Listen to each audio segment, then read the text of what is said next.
السلام علیکم، آپ دیکھ رہے ہیں پاک سین 24 نیوز۔ میں ہوں آپ کی ہوسٹ شمائلہ خان۔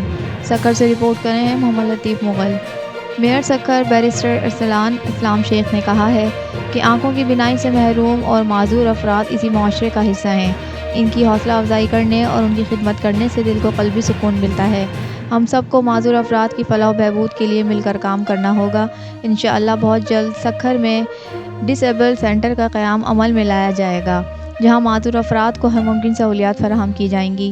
ان خیالات کا اظہار انہوں نے Pakistan association of the blind Sukkur کے زیر اہتمام سکھر پریس کلب آڈیٹوریم میں 3 دسمبر معذور کے عالمی دن کے حوالے سے بینائی سے محروم اور معذور افراد میں تقسیم سامان منعقد تقریب سے خطاب کے دوران کیا۔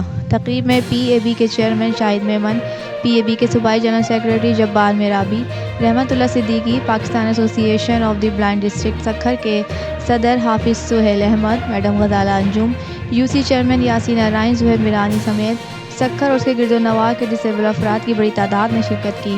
تقریب سے خطاب کے دوران مہمان گرامی کا کہنا تھا کہ حکومت ڈس ایبل افراد کے حقوق کے لیے بنائے جانے والے قوانین پر عمل درآمد کرا کر بینائی سے محروم افراد میں احساس محرومی کو ختم کرنے میں اپنا کردار ادا کر رہی ہے۔